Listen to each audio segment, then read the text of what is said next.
Hi guys, my name is Ngesi. Welcome to Insight with the Royalty Soapy Awards. Today I am going to be speaking to men I look up to. So talented, incredible, down-to-earth showstoppers. Congratulations guys on your nominations. How are you all doing? Yeah. Very well. Thank you. Yeah, it's nerve-wracking speaking to you guys because I grew up watching some of you guys. I watched a lot of your work, if it's theater, musicals around the world, touring, blowing people's minds. It's a pleasure and an honor to be here. And once again, congratulations on your nominations, guys. Congratulations. Thank you. So we're going to do introductions. We have Emmanuel, Castis, actor from Binnerlanders. How are you doing today? I'm good. How are you? Good. I've been watching you for years, man. Watching for years. It's been a long time. How are you so talented and so humble at the same time? Please share some of that humility with me. I'll tell you what happened. When I was a 19-year-old pimple-faced boy and I got my first agent, and he's still one of my best friends, a guy called Jacques Holthausen, turned around to me and he said, if you ever get arrogant, I will kick your ass. So that was it. Perfect.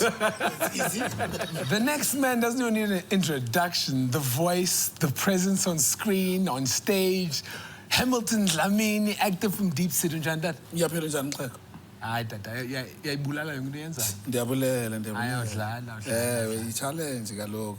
Yeah, but you're as good as your last job. Yeah. So different long is to get the next one. I watched your last job and you killed that one too, so you're fine. You're not doing too bad. Consistent. There's another one coming.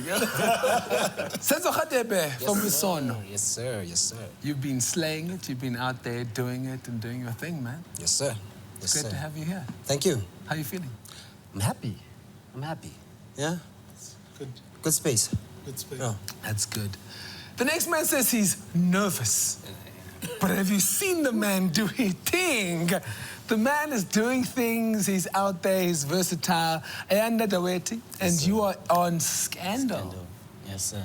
How are you doing today? I'm nice, Maji. Thank you so much, man. I am nervous, by the way. Why? I don't know, Why? Man. Amongst legends, man, there's no way you can't be. But you're going to be a future legend. Yeah, but yeah, I don't know. Yeah. You're doing very well. Yeah. The next man, he won't even know it, but as a young, starting off performer, I used to follow him. I watched you 6 times in Rent playing Tom Collins. Yeah. 6 times I watched it in the audience, crying every single night. Dream Girls, killing it, traveling the world with Dream Girls. I've watched every single musical you've ever been in, and you don't even know it. Hey. Aubrey Poo from the estate. How are you doing, Macho? Very well, brother. Good to see you. Good to see gentlemen around the table and meet some of you. Yeah, lovely to be here. It's a pleasure, guys. This is going to be action-packed. Usually, these talks, they start unraveling during the talk, but with you guys, when we were doing our makeup, I was like, yo, it's going down to this episode. All right, let's begin with the nitty-gritties, because I feel like I need more time. How did you all get into the industry? Did you, when you were 4 years old, did you notice a moment, or did you accidentally fall into it? How did you get involved? So it's a bit of both for me, because when I was 6 years old, I was in acting, but my sister was actually the actress. And I was the conservationist, and now it's swapped around. I've become the drama queen, and she's become the conservationist. And then when I was in high school, I started doing school plays again after having not done any. And a teacher of mine saw it in me and said, you need to go to Wits Drama School. And it just happened. So it wasn't really a big dream of mine from when I was young. I did it, I enjoyed it, and obviously I had some kind of talent. And then the passion inside me grew more and more once I started studying the craft and all of that kind of thing. And then, yeah, just went from one thing to the next. Aubrey? Me? I thought you were going down the line. I'm busy preparing my response. I'm looking for a rags to riches. I'm busy searching for a rags to riches narrative here. For me, it was fate. You know, the turn of dispensation in government meant a lot of black parents were looking for better schools, a better education for their kids, and it was the time of Model C schooling, and Yeah, she tried to get me into Boys High, and that didn't work out. But at the foot of Boys High was an art school in Pretoria called Proate. And I couldn't, and there they had 4 artistic disciplines. They had art, fine art, they had music, and they had ballet and drama. So I couldn't draw to save my life. I didn't have a music grade. I couldn't dance. The only thing I could do was recite a poem, a monologue. I don't even remember which monologue, but it was all just crammed up. And I went, and I said, right, get in. And so it was fate. I got in by chance into that school, did drama for the first term. Then I fell in love with ballet, and the girls had great legs, so I just wanted to be around them. Did ballet for about a year. Ballet. I was about to say, you probably look great in ballet time. No, I was an oak, triple pirouette. So I did ballet for about a year, but from that I learned a lot of discipline, because I had to catch up with people that had been dancing for most of their lives. So I did 3 classes. I danced for 6 hours a day, every Tuesday, Wednesday, Thursday. So it was that hectic, and I took that discipline, went back to drama with it, and the rest is history. I think at the age of 16 already, I thought I want to live in a bachelor apartment and drive a Beetle and be that struggling actor. The bug bit me then, and the fire is still with me. Every time I pick up a script, I still want to give my, like Untosh said, this performance is your audition for the next job. So, we're trying to do our best with every single scene we shoot, with every single theater production. Nice, guys, nice. And you? See, if I thought it was... I want to break in the pattern. Yeah, I mean, I didn't have an idea as a black child, I tried everything, but I knew some things that I tried were not going to work because it was the height of apartheid. So you're black, you're not going to do this. You're going to do labor and all that. So I didn't have an idea until it came to me in 1984. I was doing Standard 7. I wasn't born. Carry on. So, yeah, and then it came into me because there were riots in the Vaal Triangle. So I thought, no, let me sit down and find out what is it that I can do. I explained it to my parents. They didn't have money for classes. Classes were run by Sol Rachilo and Ken Camp at that time. And they couldn't afford them, so I started selling apples, peanuts, and then I became a smoker in the train. Apple cheese, peanuts. When I got to Park Station, from Vereeniging to Park Station, then I'd leave my stock there, go attend classes opposite De Villiers Street, yeah. It was opposite Khotso House, it was at De Villiers Street. Then I would attend classes from 9 to 1 o'clock, then back to the train. And then, yeah, that's how I built my career. I was even a part of the audience in TV2 ngomgqibelo, and TV2 in Malina, I won like 250, and people started recognizing me. But I knew where I wanted to get, because SABC was a commissioner street, so you couldn't have access and see what was happening in the studios. So I pushed, I tried to find a way until I got an opportunity to be part of the drama groups, community theater groups, and that's where I enhanced my skills, and that's it. But I knew I was going somewhere because I owed my parents a proof that I will make it in this industry. And they didn't believe in that. They'd found me work at Isco. You're supposed to be working there, and that's it. I refused. Then 1988, I left. I left home. And I thought, okay, let me rather become a hobo or a Twilight kid, and that's it. And I went to Joburg. I got an opportunity to do Isikhetele, which was a show like Backstage. And that was it. And I said, I'm not going back to Vaal because there are no opportunities. Then I made sure that I pushed. From there, from Zikhetele, then I worked with John Letwaba. I went overseas. Before we left, yeah, there was a big party that I'm going to fly and all that. My parents were like, okay, he's going overseas. And now they started easing down on my sanctions because they could see that something was happening with this boy. And that was it. So job after job, and that's it. They started being proud now. That's my son. Yes. Without supporting me, they were bragging, and the rest is history. And man. Hey, that's amazing, man. That's incredible. Ayanda. Yes, sir. How did you get involved in this? How did it begin? It began, yeah. I would say for me it was in 2011 when I went to study in Cape Town. So I'm from the village, from the Eastern Cape, Utsolo.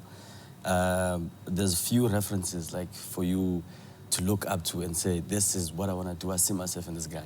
So you'd rather protect your dream by not sharing it with anyone, because everyone is going to tell you the same thing. No, it won't work. Because there's no actor here. Why? We are Pambana. So when I got to Cape Town, this is a township, Senzokuhle, there's art centers here. You know, the first time I was on stage, shout out to Amatambe and Tandumti, Nabo Pusele, so she's doing Lion King now. Yes. You know, these guys, I was like, this is family outside of family. You know, I felt home the first time I stepped on the stage, man. You know, community theater. And the first time we came to Joburg for Izwakala Festival, we were one of the 4 groups that were picked in Cape Town to come. I was like, if this thing can take me to Johannesburg, get past. Johannesburg. You know that. I love it. What's the new one? What's the new one? Johannesburg. Nervous just now. Now it's renaming cities. Never stop. But now renaming cities. You know, so I was like, the first time I saw that Mandela Bridge, I was like, this is it for me. I'm not looking back, man. And they booked us a young hotel by Yeovil, I can't remember. You know, went to watch a show by Atandwa, and I forgot the 2 hand. I was like, oh, Atandwa, Kani, this guy saw his TV. Great show. But Mother Life, yeah. I think that's the one. So I was like, no ways. I'm not looking back. This is what I'm gonna do for the rest of my life. I like, you know, like when I'm on that stage, man, I just become free. You know, I don't know, it's therapeutic for me. I was like, this is what I'm gonna do. And one guy said to us, because we used to do musical plays, I was like, I see you guys, you're nice, but if you can study for this thing, just to respect the craft, they will show you like other nuances in this thing. I see the raw talent that you guys have, but if you can like spark a young skill there, then I enrolled with TUT in PTA, studied their musical theater, but it was not what I had imagined. In my head, I'm like, okay, sharp. They're gonna teach me how to dance African vibes, djembes and whatever. Got there, ballet vibes. I was like, okay, sharp. Tap. I enjoyed African dance. I enjoyed drama class, but the rest, as case my fate, I had to drop out. How long did you last? It was a year. But I had to use the facilities, the libraries, the books. I was like, when they were going to classes that I was like going to the library, going to the internet vibes, they're doing my own thing. You know, I was like, I have to attain the skill my own way, the best way I understand it. Because when I got there, they taught me about Bob Fosse, who inspired Michael Jackson with the what. Guys, no, man, tell me about Sarafina. Can you tell me about Ipintombi? You know, I need to relate, you know what I mean? So I had to. I dropped out, did it my own way, Market Theatre Lab, master classes with Dumandlovu. So yeah, here we are now. I don't know. Yeah, long story short. With a nomination. Yeah. With a nomination. Oh, wow. Sebulele. Senzo, and you? Yo, it was back in apartheid. I'm looking like,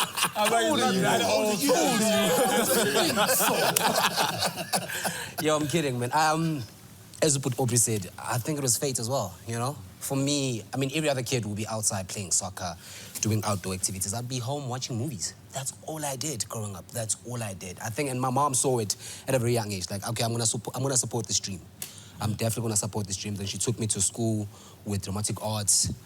And I think I got my first gig in grade 12. Yeah, with Mubango.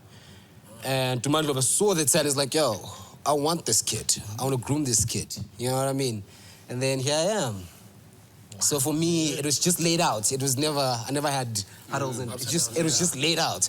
Yeah. I hear you, Mubango, you auditioned how many times? 8 times. Did they pay you for some of the auditions? No.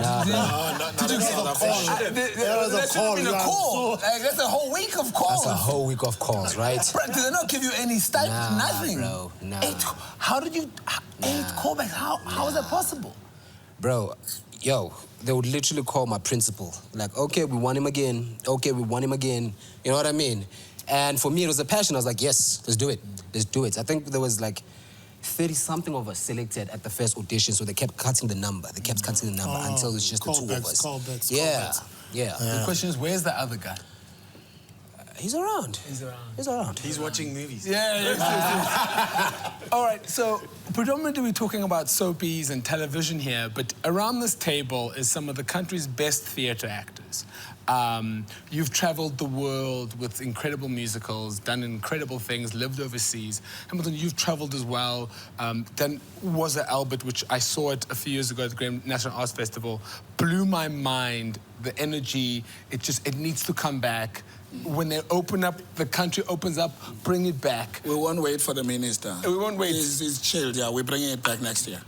Is it really happening? Definitely, I got the rights, so I'm sorted, yeah. I don't mind producing if... we'll talk about it. If you need let me know, I'll make it happen. So, and you, Aubrey, like I said earlier, musical theatre, you've traveled the world, Dream Girls, you've done Rent, you've done, like, Color Purple, some of the most incredible shows ever. A lot of you guys have come from theatre. How important is theatre in the foundation of a young actor's life? Ooh, very. Yeah. Very. I'll tell you my perspective is the thing about theatre, there's no grey area. You either bring it or you don't. Yeah. You either have it or you don't. Mm-hmm. And the audiences are not forgiving.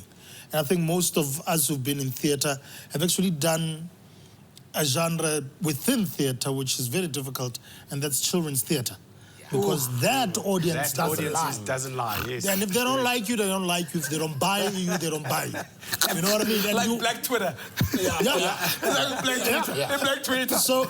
But for me, in there you learn actors' etiquette. You learn how to respect and work with what another actor gives you, as opposed to say it this way. That how you say it doesn't work for me. You work with whatever you're given. You learn how to work with different types of actors, but also respect for the text and the narrative, and you know what works, what doesn't. So I think that for me is key. You see it missing in some of the young actors, and you try and impart it where you can, because I think what social media and social media and our broadcasters have made choices in casting, particularly in television, and you sometimes end up with people who don't have the discipline and don't go for what the narrative is. It's about how good am I looking. So and even in dropping in status. And that's the key word, discipline. Yeah. Theatre teaches you discipline. Teaches you discipline in the craft, discipline as far as that respect that you have. And you have to, like that children's reference. I remember one day going on stage in front of a children's crowd, and you're not feeling it, You've had a long tour, you've been doing Billy Bowman's Biscuits for the last week, and you come on stage and you're like, and they look at you and they go, And that's when you learn, that's one big lesson I learned about discipline. Is like, no matter how you're feeling on that day, you've got to bring that performance, and you've got to bring it the best you can every single day, so that your audience believes the story. Discipline equals freedom. Absolutely. Discipline equals freedom. So, Hamilton, you've won numerous awards on stage, numerous awards on film, soapies, every kind of genre. How do you balance the two? Because sometimes you come across actors who struggle with being on camera. It just doesn't transcend. How do you find that balance? Because when you take incredible risks with your character creations. You take risks, and with skill they pay off. How do you find that balance? And similar question for you, because both of you are masters in both genres, but you're able to find this balance that not everyone can get. What is it? Kings first. There's something... Oh, okay, let's go back. Theatre. Theatre taught me how to play different characters. In Was Albert, I played like 15 characters, different characters. Oh. But all those people I knew. I'm not a celebrity. I live with my people so that I can be able to portray them on stage. So if you are a celebrity, you live in your house or your flat or whatever, and then it's all about you. So it's wrong. So when I'm able to live, you'd find me in the township, Chisanyama and all that. I'm not there to eat meat or drink. I'm checking new characters. And they do come to me because I attract them. And then I speak to them, I check the gestures, how they speak, and I'm like, In the next 10 years, I'll be playing this person. And like, for instance, in Nongoko, I played another guy, the drunkard, which is the role I played, Patrick. The guy I met in Grahamstown, Upra Spokes. And I got an opportunity. He spoke in another voice. And I listened to him. And then one day I got an opportunity to play him in Nongoko. So I play my people that I know. I've never played any character that I created, no. I play real people. But that's what makes your characters relatable to your audience. Oh, true. Because people know those people as well. Yes.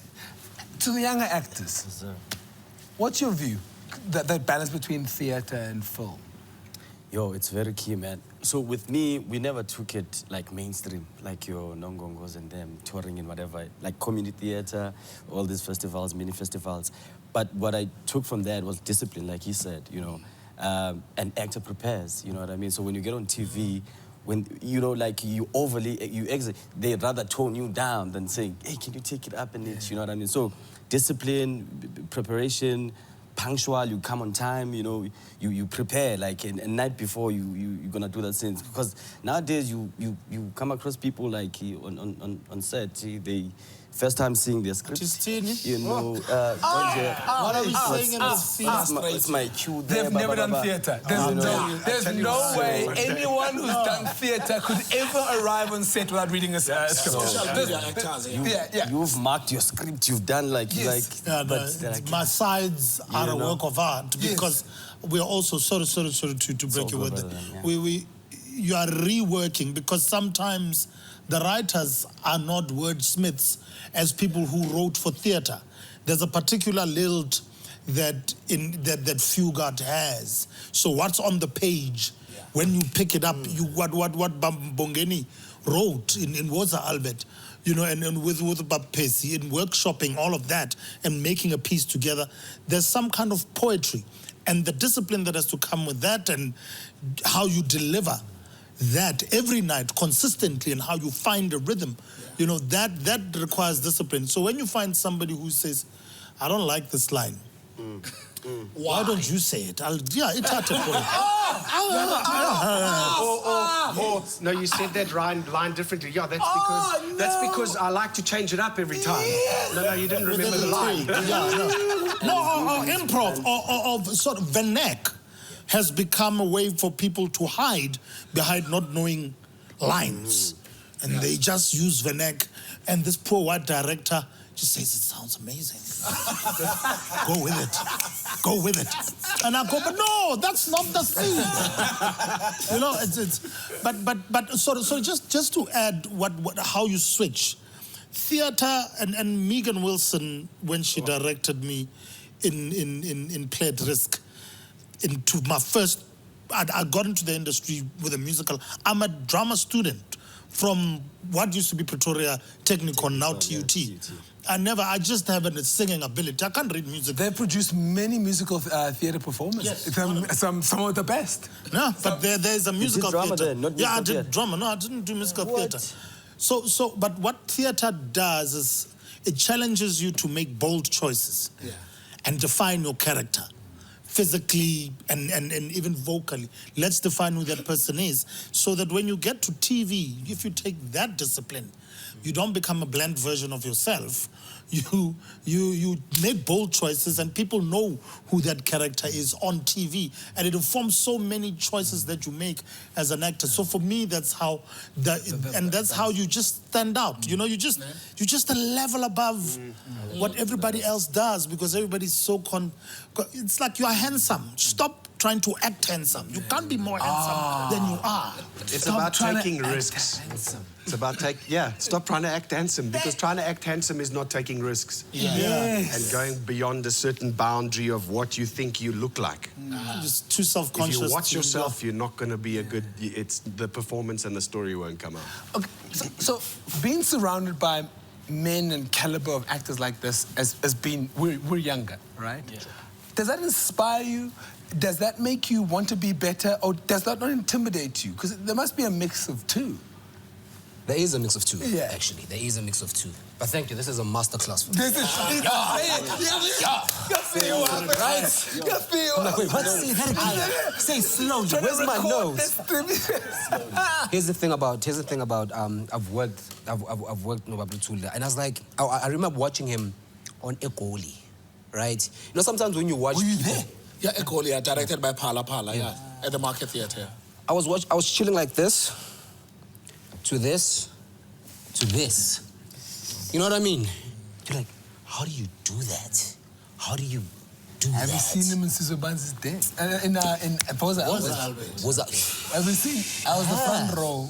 Hey, Spit was here. And you're just like, hey, save I that. have. Here's the thing about working with people who've been in the industry for so long and who have so much insight. Every time you work with them, it feels like you can just be out of the scene and just watch them. Like, no, I don't have to be. I just want to watch you, right? And in turn, it makes you want to work even more. It just makes you want to work even more. Because I remember working with some actor who's been in the industry for so long, and I'm like, can we run lines? Make sure week is like, no, don't worry. This is a gravy train for me. Drop names, who's this? You know? No, I'm gonna do that. It's a gravy train for me. You run lines. And I was like, you know? I was demotivated. I was like, what is this? You know what I mean? So there's people where you find them, it's like, okay, fine.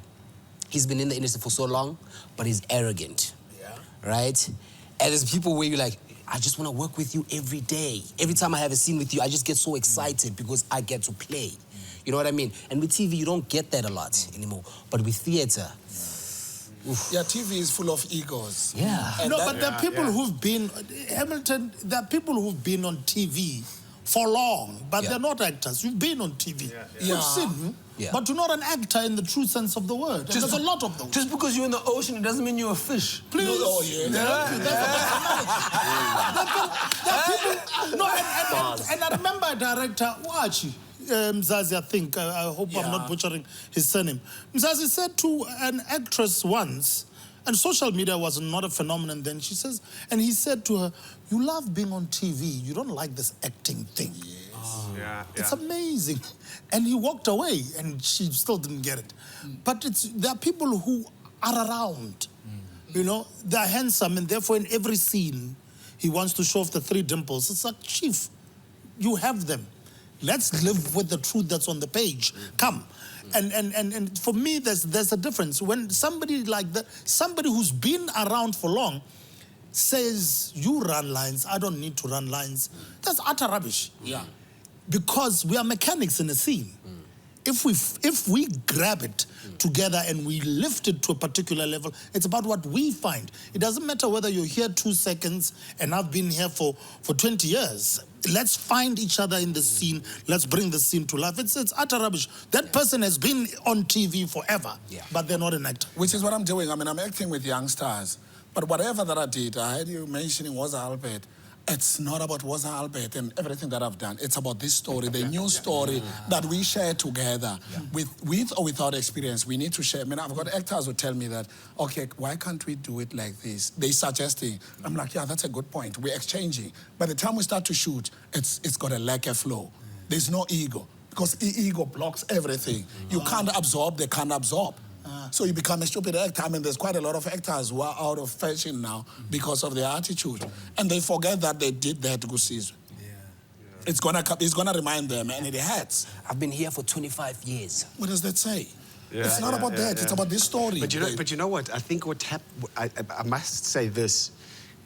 I think what separates a lot of South African soap operas, soapies, is the fact that there are people there who take the material and give it life and are dedicated to the craft. Yes, there are the people there who are just there to be seen. But like, and I'll go back to my first experience, Isidingo, where Isidingo was like one of the first soap operas out there that I remember that really, they called it a drama for a long time because they didn't want to call it a soap opera because of the realness of the story and the acting. And it's happened, and I see it often, like Isono as well, Binnerlanders as well. Like for me, when I worked with Ben Creer, the late Ben Creer, God rest his soul, it's that thing. You're working with someone who's like on a level just like above you and whatever, and they just feed you, and it makes you want to be better. And I think that's where we hit it, is we've got actors like that on our shows who bring that level up and make it more real than that soap acting, the smelly fart acting. So this is perfect, because let's move into this. So you've lived overseas, you've traveled with shows, Let's talk about the difference between international actors and local actors. Let's talk about how people can sharpen their tools. Just because you've studied doesn't mean you mustn't sharpen those acting tools. And a lot of the overseas actors, I don't think overseas actors are better than us. No. No one can say that for me. But I do feel like they have a lot of opportunities to sharpen their tools and to always be ready for battle, right? And have a lot of opportunities. Talk about your experiences overseas, comparing actors and experiences that you've had. Yeah, so it's incredible, because you go there and you're thinking, okay, I'm a small fish and everybody's better than me and that kind of thing. And I attended a masterclass of actors, because you have to audit classes before you go into to train with an acting coach. And I attended this class, and it's the master class. I'm thinking, okay, I'm going to see the best of the best. And I sat down and I was like, this is the master class. And I think that's the problem with us here in South Africa. We think because we're here, we don't match up, but we do. There's plenty of people there who are, of course, there's the best of the best in America. And I've worked with some of them, you know, like you walk into the set of some of the soap operas there, and it's, these guys know their work, they know what they're doing. They're on point and whatever, but then you also work with guys who absolutely are newcomers and don't know what they're doing. So it was quite an interesting thing. We had some Americans play with us on a musical. I won't mention the musical, just in case I get... and we had some Americans join us on tour, the South African cast. And of course, there's this kind of... Tension, because we're American. It's our story, and how can you tell our story better than we can? And after the first rehearsal, when we put the whole cast together, there was absolute silence in that room, because they realized, hold on, we're not the only ones on this planet who can do what we do. There's people like on the tip of Africa who are just as good as us. So it's about realizing that as an artist from here, that, you know, we match up with the best of the best, and we've seen it happen. We've seen it happen with plenty of our actors who are working on Broadway, who are working on film, in, you know, big shows on Netflix. You know, it's there. So, and you've jumped onto moving trains, like shows that are running in America, and you've jumped on to add your magic, and you've still blown people away. Like, let's talk about that, because for me, another thing, if you're watching this and you've never seen this man on a musical stage, that man as well on a musical stage. Musicals, these two. No, but that man over there has when he walks on stage, it's just like, okay. He's Silk, Mr. Silky. I'm not watching anyone else. Mr. Silky, this one, Mr. Silk. I speak on pitch. But it's... So you've jumped onto moving trains in America of shows that are running there, and you've gone as that African, tip of Africa, that one, to jump on. You gotta go with the confidence and still the humility. I think it's innate. I think as a nation we have an innate, and it doesn't matter racially who you are, whether white or black. When we leave this country, there's a humility that we go with, but that can't be to a point of not standing up to a moment. Because I think when you're abroad, and you know, I've heard great stories by James saying, I've been in a rehearsal room with British actors, some gods on West End. And you've got to rise to the moment. And I think storytelling is storytelling. It doesn't matter whether it's from this tip of the world or whether it's there. The conventions, and Bra, you taught me this, said nobody owns a convention. We must just find a way of adding our voice. And that's all I did. But just to go back to, you know, how do they sharpen it better, and how are they deemed slightly better? It's how the industry is set. I think there's a lot of investment that goes into it, because there's a lot of return on that investment.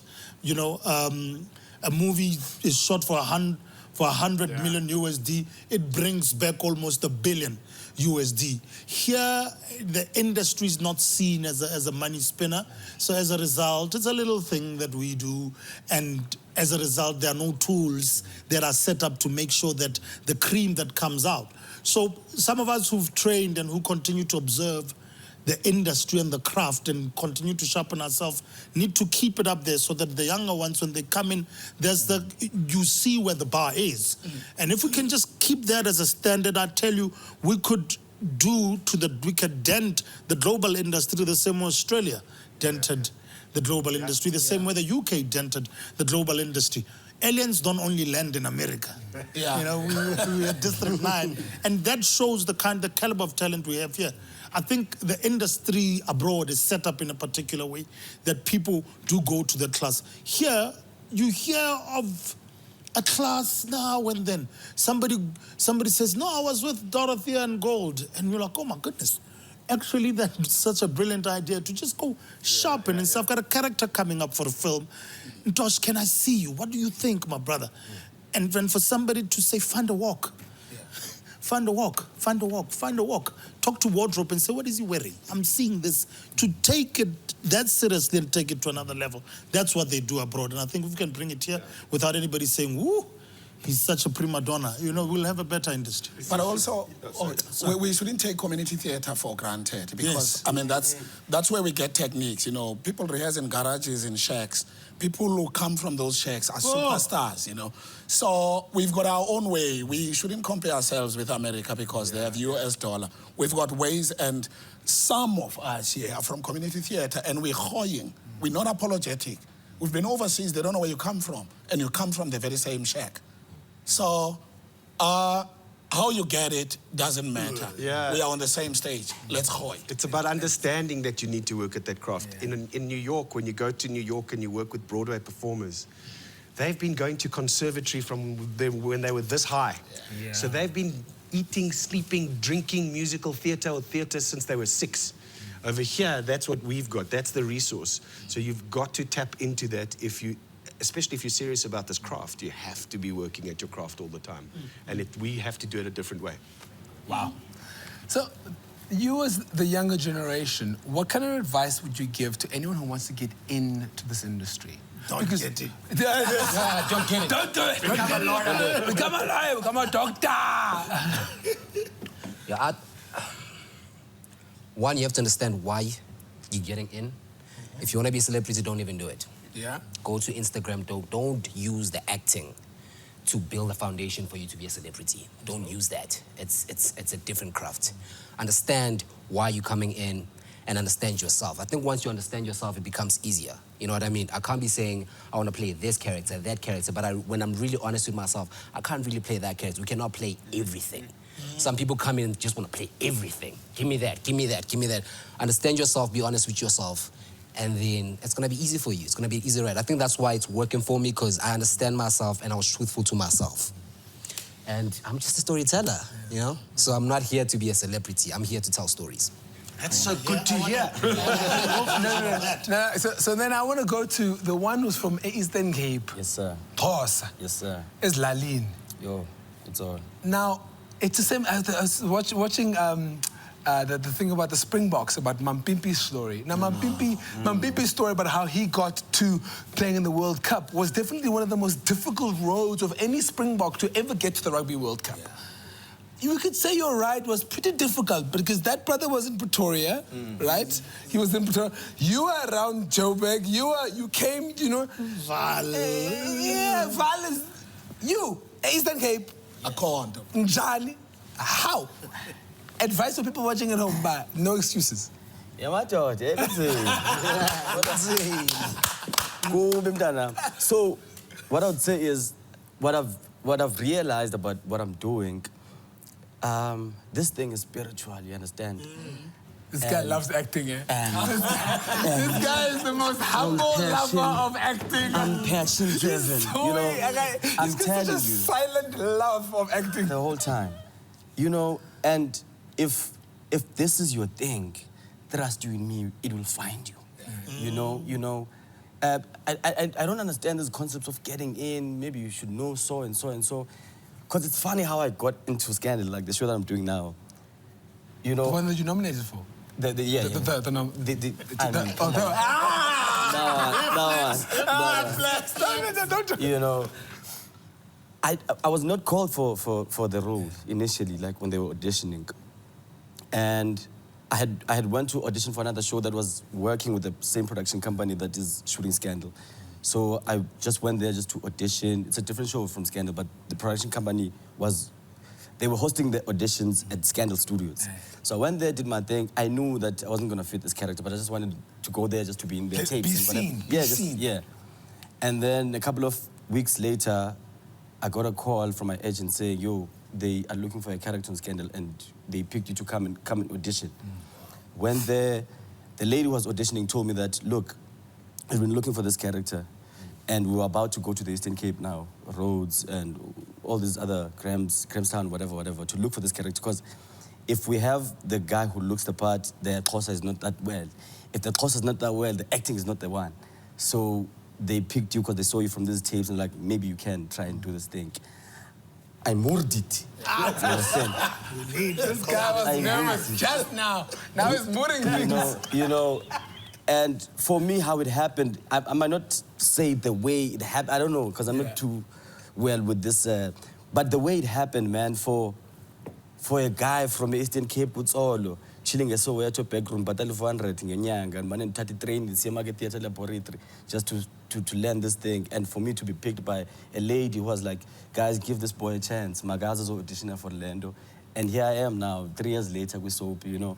Wow. So that's why I'm saying, in the spirit, Lendo Pagati, man, it's, you know, I can't, you know. This guy's been possessed by acting. If it's spiritually, you know, and Tshepo Mngoma, does Mam Sibongile, the late Mam Sibongile Khumalo's son, said if it's spiritually called upon you, you vibrate on a different frequency, and you see it when it comes. It's a calling, and you see a performer, you like, damn, you are called. And then sometimes even some of the, because you can't remember it, it's because when you were reading for that scene, something was taking over. And you don't, sometimes your performance is an out-of-body experience. You don't recall. And you look at it, you're like, oh, where did that come from? And it's that, because it's spiritually, you are called to do this. There's nothing else that you should be doing with your life. I think if you're watching this at home, and these are very talented individuals who are very passionate about it, but talent is not enough. Let's talk about that one, because that is a difficult one because if you're the fastest runner, you will win the 100-meter race. You know what I mean? But if you're the best actor, it doesn't mean you will get the work. Let's talk about how unfair this industry can be. And I know the word unfair seems so like, but there are some incredibly talented people who have died hungry. Yeah, absolutely. And let's talk about that process, because if you're watching at home, I just want to be very honest about that. Passion. When we start in the township, we start with hard work. You prepare so that when an opportunity arises, you grab it. You don't want to go back to that poverty. Hard work. Then hard work is accompanied by passion. Then thereafter was the patience.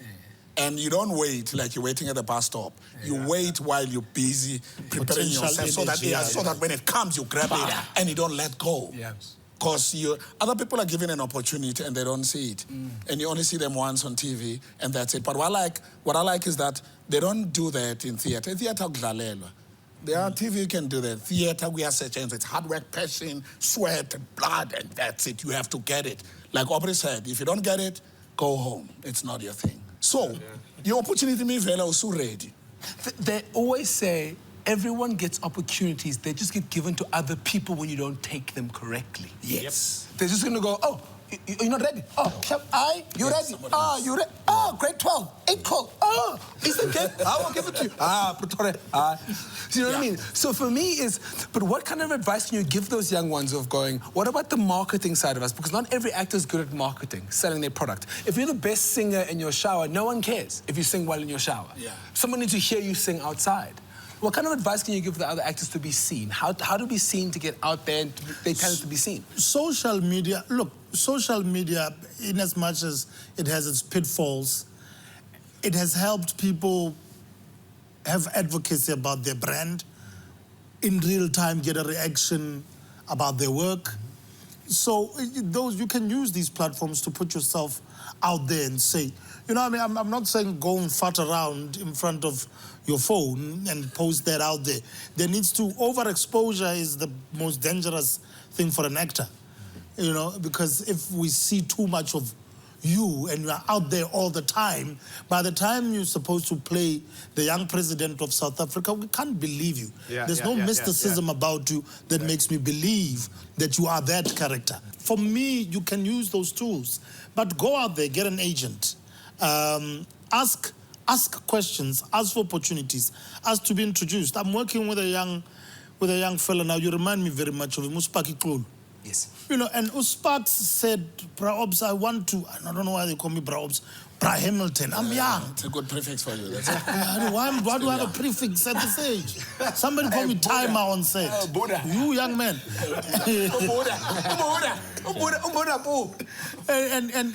But then Sparky said, Grootman, I want to get into theater.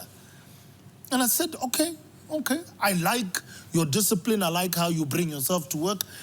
It won't be an embarrassment for me to introduce you to Hamilton while we're having a drink before a show at the Market Theatre, to say, come meet somebody.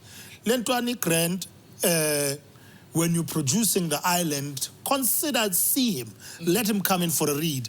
That's how Uzola, I shot with Uzola Nombona a movie called Ingoma. And I saw an amazing talent in her. And one day I said, James Ngobo, meet.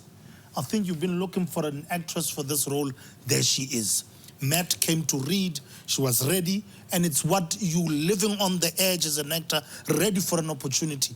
With the discipline, put in the 10,000 hours so that when the moment meets you, you are dead ready and you are vibrating at that frequency. And I think we hate our youngsters. We hate the future of this country. We don't give them an opportunity. Theaters are closed because they are run by politicians who are abusive, who are stupid. I don't care what they think. I've been vocal about this. Politicians, we've got bad leadership, stupid mohus. They don't give young stars a chance to perform. We used to perform. Now theaters are closed. The only platform they have is social media. That's not enough.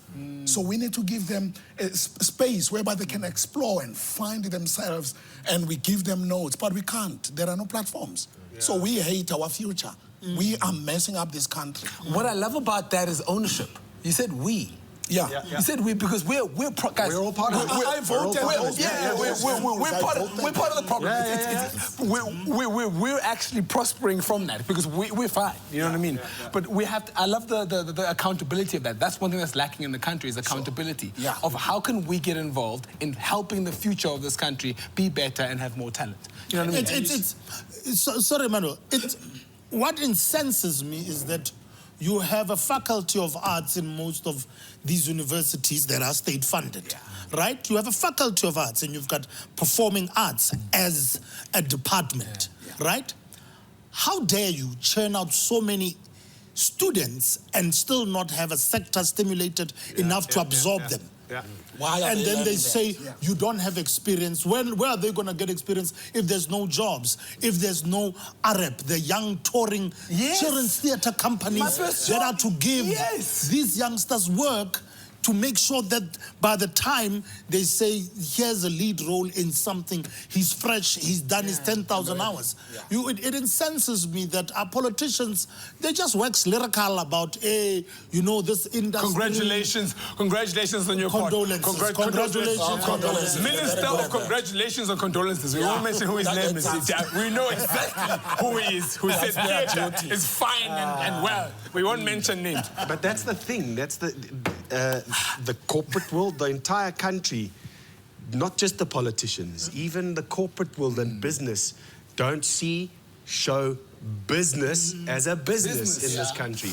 So basically, not like if you go out to look for funding for something, show business is right there at the bottom of the list with wildlife conservation type thing. You know what I mean?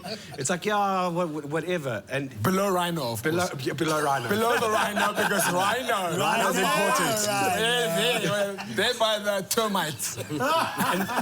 Protect the termites. You know, and it's back to that whole thing. Oh, what do you do? I'm an actor. Oh, so what do you what's your real job? You know, that's the thinking in this country.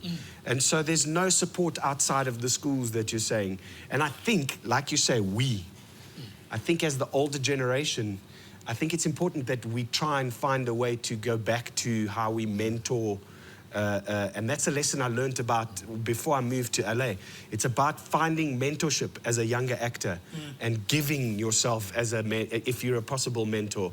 And that's how you learn and how you grow in the industry. Because then one day, you know, someone's talking to me about a show and I go, oh, you know what, Senzo, you stepped up to the plate. We had some meetings, we did and let's hire you. So it's about creating that network again of performers and creating that show business again. We must do it with or without funding. Exactly. Because you know where the government gets us, we depend entirely on funding. And they're able to switch off that key. Don't get funding, then there's no theatre. We should do it with or without funding for the future of our children. And because, I mean, some of them are graduates. They're from all the institutions. They can't work, but they've got degrees. Why? And brilliant talent. Brilliant talent, but those they shut down. And one of the biggest ironies is that theatre had such an integral part of changing the country. Yes. Yeah. Such a huge part, and then once it changed, it was like, thank you very much, see you later. That's a great point. So we must point fingers, and I know they only potential. No, but they don't understand. In theatre, that is why theatre, they bury it, because in theatre, we're able to point fingers at them. So TV is sugar-coated, guns, drugs, sex. In theatre, we don't talk there. Broadcasters control the money and the funding. There's only so much you can say. But in theatre, you can't go da-da-da-da. You can't say that. The guy said it. We've already clapped. It's too late. Yeah. Okay. Let's move on. Let's move on to another topic. For me, Krista once said that we're lacking leading men in South Africa, right? Krista Chamber. Yes. That we're lacking leading men.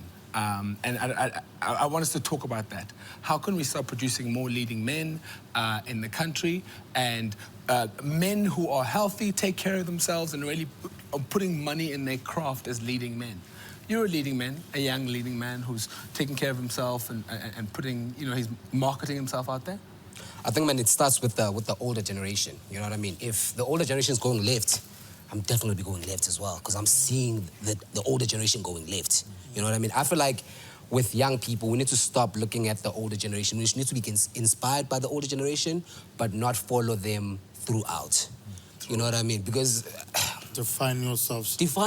Find yourself. I think once you find yourself and you make your own decisions and you stop thinking with this, you start thinking with this, we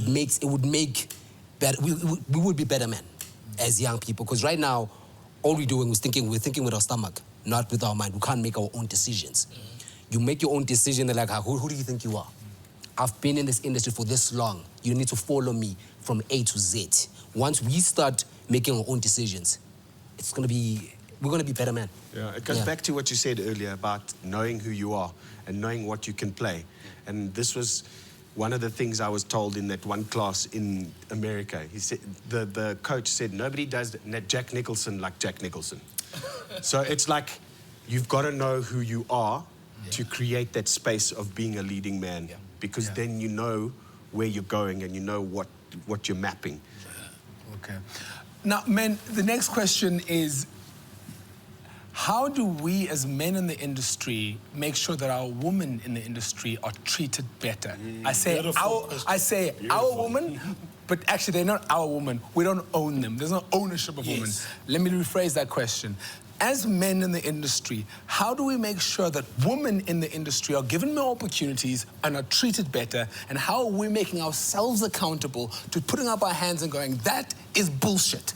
That needs to stop, right? How can we start by doing that? How can we start getting involved and getting our hands dirty and making sure women are treated better in this industry? Because it's 2021. It's time. It's time. Firstly, we need to understand the word man. We're not just men. We need to understand the responsibility. Look at what is happening with Nambi Tampumluan. Look at what happened to Vati Swandar. We quiet, and she was speaking. People are just waiting for things to be right. We've sacrificed them. They're doing nothing now. But they were speaking for the industry. So it's our responsibility, and we're quiet. We keep on working, and that's it. We forget that there are other stories who are gone now, while they're still alive. So it tells you we don't have ownership. We're just employees. But it's having, you know, exactly what you said, and there was an immediacy in what you said. It's 2021, you've got to have a consciousness to say, at my age, with my experience, and as a leading man, as you put it out there, what is my responsibility? And I need to lead by example and take care of the young ones. A young girl who comes into the production is not a piece of meat, snack for you to... You've got a greater responsibility to be a gentleman and to treat people right, because people look to you and that sets the tone on a set. And advocating for what's right. You know, the industry is skewed. Salaries, unfortunately, are a private conversation. But I've seen and I've heard of actresses that are so brilliant, and to find out that they earn so little, we have to advocate to saying, if she's brilliant, you can pay her the same as you paying me. So then, there it is. So that's the beauty about accountability. Sometimes accountability affects self. So if I know I've got 5 rand in my pocket and she's earning 1 rand in her pocket, is it not our responsibility to go, I can't earn 5 if she's earning 1? But you don't know. How do you know? And even then, because there's confidentiality and that whole divide and conquer. So that's how the industry operates. How do we fix that? That's the term. Everybody has to have accountability, and everybody has to work together. I've seen it work. I've seen it work. The cast of Friends is a classic. The cast of Friends said you want the next season. The problem with this sector is that the industry becomes an escape for some people who are not wanting to work hard, who are not wanting to achieve in life. They say, I'll go act. You know, I was an extra here, and then I got a cameo here. And then now I'm here as a girlfriend or somebody in a story. And then voila, I'm an actress, right? And this is not to insult anybody. I can't drop a name. But because of that kind of unity, we struggle to get, because you don't have people that have walked the same journey. And therefore, there are people who would rather sit out because they know that the producer can corner them and say, should you ever join that band, this is the last thing you'll ever get. That's the thing. So now that's what sows disunity. But if a cast jointly went and said, we've got to have a cap, we've got to have a bottom. It can't be that somebody who's 47 years old earns 7,000 rands a month and they are the star of your show. It can't be. You know what I mean? Sure, business is business, and I do understand negotiations take place. But we've got to have an equitable system. That's why there's the saga. We've got... The problem about this industry is that we don't have a regulatory framework. I could easily say an entry-level actor on Broadway earns $1,500 a week. We don't have that here. Nobody knows. It's divided, and you know what it is? By standing by and watching it happen. So if I'm standing by and watching someone mistreat a woman on set, sexual harassment or whatever, I'm guilty by association. Agreed. Because I've seen him do it and I've said nothing. And it's the same with how we deal with how people are remunerated. If you stand by and just go, okay, cool, well, I'm making my money, doesn't matter, you are guilty by association. Together we have to as an industry. I've seen it happen in boardrooms when everybody's got together and said, okay, we're going to go up against the producers. We want this, we want that. The producers then go, hold on, let me just pick that guy out. Listen, you've only got a couple of years in your career left, this, that. Why do you want to ruin it? Boom, divide and conquer. It's gone. That person gets taken away, that person gets taken away, and slowly it deteriorates because there's no solidarity. All right, so and our ladies are giving themselves away. Couch casting. They're not raped. They do say, hey, have it, I want that role. They think it's a shortcut. So as leading men, we cannot fight because while we're focusing and saying, okay, this is how we need to cap it, they're going behind. And sometimes you need to let them know that it shouldn't. I had 3 girls approach me to say, can you mentor us? And I said, in what sense? And, you know, after having requested this, I got a sense of what they were saying. They were saying, can you let us know what's doable and what's not doable in this sector? Because there have been requests for come to my house at about 8 p.m. Why am I not at the production offices auditioning? Why aren't you putting me on tape? Why am I on your couch? It's curfew 2 hours later. Well, there was no curfew then. We need to let people, and sometimes I can't go to a producer's office and say, pay her more. How do you know what I'm paying her? It's none of your business. But if somebody can disclose to you what they're getting paid and you can advise and say, my darling, you can't be earning that. You can get more, have these conversations. That's also another way of advancing, you know, the transformation.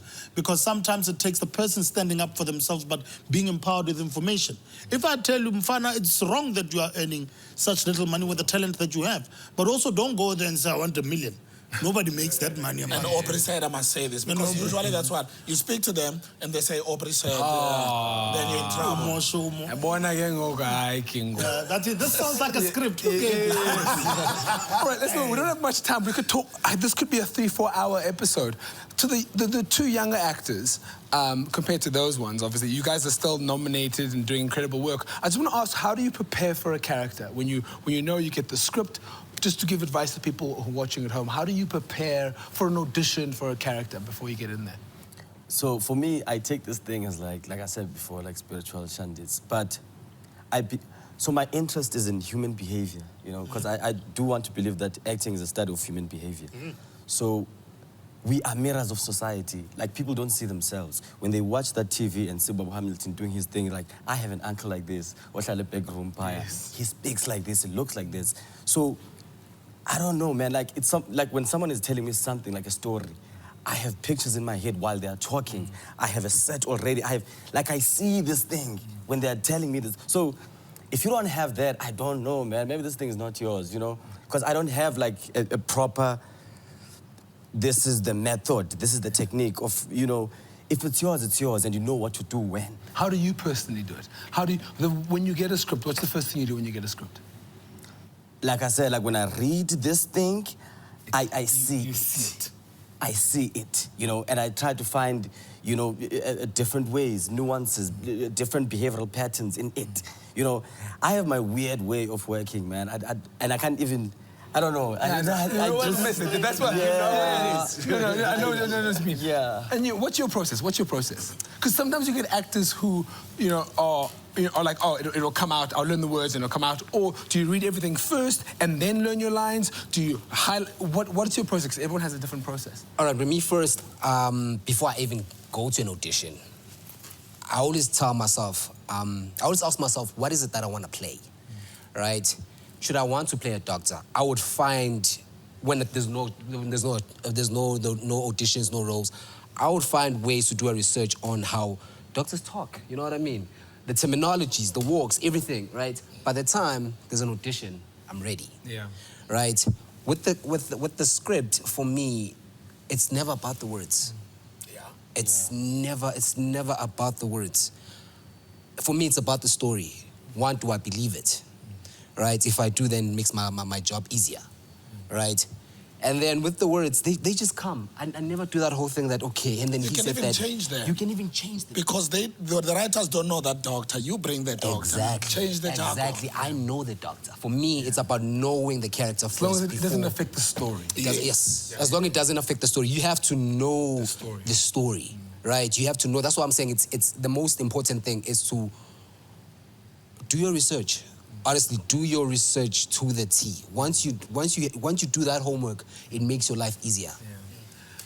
Rejection. Let's talk about rejection. Yeah. This is near the end of the conversation. Because we can't reject this question. Yes, we can't mention everything that we've mentioned without talking about rejection. Let's talk about rejection, and then we're gonna close it off there. I have a story. So, key moments in my life where I've been, the door was shut on me, and a groot man in this industry did it, and on only to sit in the audience at Monte Casino watching me in Dreamgirls, and to weep, and he picked up a phone and called a groot bra who knows I'm close to and said, oh, that boy. And I think he speaks to friends of mine that he meets, he says, and he said it once, that I apologize. I remember in 2002, I was auditioning for a tour, for a UK tour of Woza, actually. And two brilliant seasoned actors got cast in it, and that was Tony Koroge and Usiabonga Twala. They were cast and they did the UK tour of it. And these are powerhouses of actors, and they can move, and it lived beautifully in their bodies. But what was interesting was a fellow actor who became a director, and somebody I looked up to said to me, "You're trained, ne?" As though there's something, and made me feel for years as though there's something wrong about me being trained. And I must throw away, and look, throw away the falsities of drama school. Sure, act, please, come with it. But there's something about technique. So, that for me was the hardest rejection. I think I worked hard throughout my career because of that one comment that said, "You're trained, ne?" I can see it. As though there's something wrong about being trained. Rejection? Oh, it happens every day of your life. I always make the analogy. My friends who are in the corporate industry go for maybe 3-4 job interviews in their lifetime. We're going for one every second week or every week. And you get told no a lot. And it's because you just don't fit the role. You just don't fit the cast. You just don't fit. It's so many factors why there's a no. As well as there's so many factors when there's a yes. And I learned a big lesson with Rejection with that whole point of being prepared and not being prepared. A huge musical that I dreamed of playing the part was Tony not in Greece, in Saturday Night Fever. Yes. Tony Manero. It was a dream of mine from when I was a young musical theatre actor. And I said, I'm going to play that role one day. And I did not stick to dance classes. And when that role came, I wasn't prepared and I got rejected. So it's the whole point of, yes, we're going to get rejected all the time, but we must also bear in mind, if you're not prepared, you're going to get rejected. No, but sometimes you're prepared. I've got piles of scripts that were rejected by SABC, and I would sit like this in a boardroom and explain everything, and I've got that hope. I'm sure I've pitched more than 1,000 times. And I look at other stories and I think, no, this is not better than what I wrote. Exactly. But it's fine. So it's part of me, reject, but they won't rot. The right time will come. So rejection, it strengthens you. But you gotta build a way to psychologically deal with it. Yes. And what I've built in for myself, I say, my talent is not in question. You just don't need my set of skills now. Exactly. And I think if we hold on to that, because sometimes when you get rejected for this one and that for 6 auditions in a row, it breaks your spirit. But you need to say, no, my talent is not in question. It's just that I don't fit this role, and it's okay. And the guy who gets it, well done. And don't be desperate. Yeah. Don't Because be they take desperate. advantage. And that's the Financially thing. on the You'll business li- side of things, To this day, I get rejected, and there'll be a moment. My wife sees it. She's like, babe, I've been rejected. Oh, okay, you've been rejected. To this day, it still affects you, but then it's about that. It's about remembering who you are and your talent, skill, and that you just weren't right for that moment. Sure. Masterclass. Masterclass, man. No, it's difficult. It's difficult being rejected every day. I mean, I remember one executive producer said to me, I think we were negotiating the contract, and they said to me, why do you have such a big head? For me, this was a favor, right? Wow. So I was in a bad accident, right? And right when I was recovering, I needed a job so much, right? And there was this auditions. And this man says to me, I did you a favor. Why are you so big-headed now? That This really is hurt before you me. get the job or after you got the This job? is after I got the job. And then it's time for Did the renegotiation. auditions, I did the audition, did everything. And now I'm sitting home, I'm like, yo, I was touched. I was so touched. I was like, I never want that ever again. If I get rejected, it's because you don't need me right now or you don't need my set of skills. Yeah. Right? Yeah? Because I believe in myself as a performer. So, but it's I still don't like need confidence. anybody. Yeah, I don't need anyone to do me a favor. You want to give me the job because I'm the right man. I'm the right man for the job. So for me, rejection, as you said, it really strengthens me, right? It really puts me up there. I'm like, okay, fine. It's not this one. Let's see the next. Let's see the next. And then you start enjoying the process.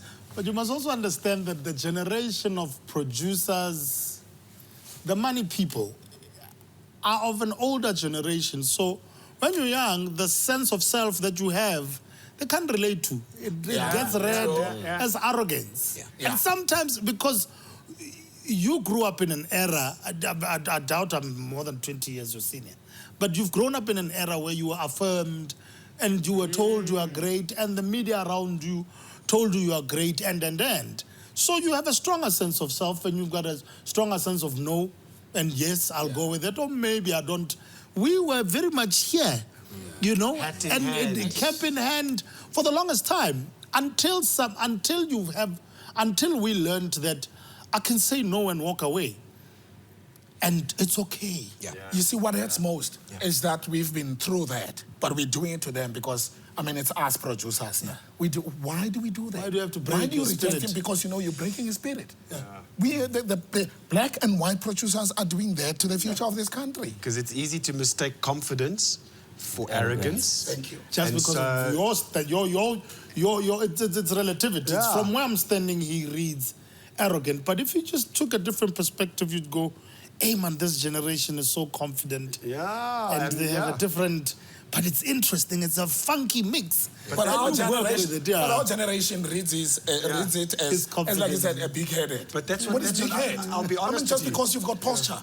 I should be appreciating that. And that's you stand your ground. This boy stands. Yes. He walks tall. This is amazing. So we want to kill the posture? But that's what I saw in Senzo when we worked on Isono. Yes. He walks on a set, he's got command, he's got this confidence, and immediately your pre-empting goes, hey. But then it's no. This guy just knows what he's doing. Yes. He's good at what he does, and he's coming and he's doing it. Yeah. That's it. He's not arrogant. Guys, this really has been a masterclass for every actor, actress, anyone in the industry. It's been incredible to listen to. I want to end off with these questions now. Firstly, I'm going to ask you, who inspires you as an actor? Who your favorite actor is? And you have to mention why. First of all, who's your favorite actor? Why? And the film that they've done. We'll start with you. So it started with me. I was in primary school, and we went to the Grahamstown Festival. But only the English kids, the top English students, would go to the Grahamstown Festival. But because I was the top, no, it was a high school, sorry. Because I was the top drama school, I got the opportunity to go. And I went and watched a play called Bloodstream. Andrew Buckland and Lionel Newton. Oh, yeah. Like, I get goosebumps just thinking about it now. Did you just have to peak in high school? You know what I mean? And I watched this performance, And I swore to my friends that day after seeing that performance with these two geniuses, I said, I'm coming back to this festival next year to perform. And it actually happened. I got into a movement piece. And the most amazing thing, the most beautiful circle that happened for me was my first professional production was with Megan Wilson as a director. It was The Scottish. The Scottish play, we cannot say the name on a stage. And Lionel Newton played him. So here's this man I've been looking up to and who inspired me to become an actor. And my first professional theatre production was with him. It's just beautiful. Hamilton, and you? Hey, man, Winston in China, man. Winston. I loved his interpretation. He doesn't care whether you like it or not. He plays what he likes. And he gets with trance. And I've never seen a confident black man on stage. Why am I saying confident? And as I got an opportunity to speak to him and asked him, why do you keep quiet somewhere? And he said, if your instincts tell you not to speak, don't speak. Obey your instincts and then say it at the right time. It will create a bubble of moment.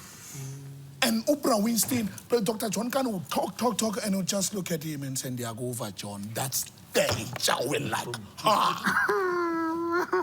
It's Oprah Winstein, John.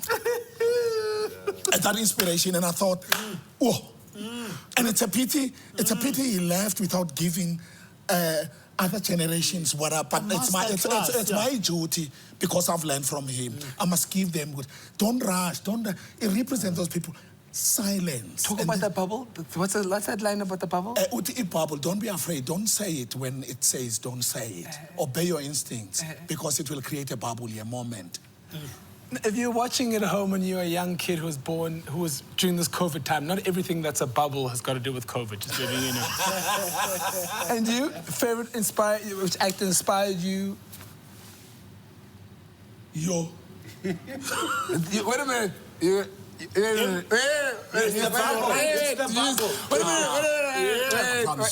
minute, quickly. So now you've been interviewed at a round table, right? I asked you who's your inspiration and your favorite actor, and all you have to do is look to your right. Blessings. Blessings. Hi, let's leave it there. Okay, Sean. It's scary. Hi. For this one, I'd like to thank Uluxolo Ngoboga. This other guy he was the first guy to have a laptop in my village. He made us watch Daweti, the Oscar award winning. The way he started. I love that. So when I saw Presley, I will push his name, but on that thing I was like, yo. What a great actor. People mustn't sleep on Presley. No one must sleep on Presley. True. No, don't you dare. So it has to be Presley on that Daweti movie. It had to be him. Yo, that guy. He is such, he's so small. Everything he does is just, but it's just big. Everything is small, but just like, whoop. He's aware. He's alive. He's alive. He's just, no. You can underestimate him so easily. That's a great one. For me, he said it's okay for a man to be sensitive, man. Like, that guy, But Daweti, the movie, man. Emmanuel? Please indulge me. There's been several moments. When I was 12 and I started in drama school, we joined another school to watch a play about the environment. And out of the door came Ellis and Ubeki Mkwani. And I saw Ubeki Mkwani and I said, that's what I want to do for the rest of my life. He only found this out in 2019. There was that. And then there was a moment where in Annie, in 2001, my first professional gig, I saw Craig Ubani come on and take on a role after Terence Bridget had left playing Rooster. And I saw him and I said, in 5 years' time, I'll be back on the stage playing a lead role. And 5 years later, I was in Soweto Story playing the lead. And I just love everything Denzel.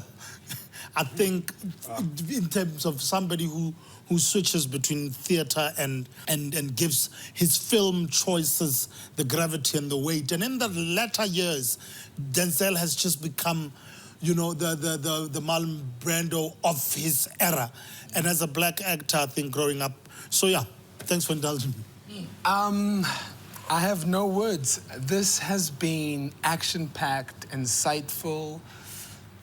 There's been accountability, there's been vulnerability, there's been... No, it's been unbelievable. It's been a masterclass, and I think anyone who has the honor of watching, thank you so much to all of you. Congratulations on your nomination. I didn't know. Thank you. No, this is... No, guys, this has been unbelievable. This is just incredible. Bluetooth. Thank you so much for joining us, guys. Great work. And let's make sure that we speak out. There's women out there who need men in the industry to speak. And don't forget, if you're a man in the industry and you're silent, you're an accomplice. I repeat, if you're silent, you're an accomplice. So speak up. Thank you so much. What an inspiring session, guys. Thank you so much. Guys, thanks for joining Insight. This has been a mind-blowing episode. Thank you so much to the Royalty Soapy Awards, NFVF. Wow, just wow. Enjoy.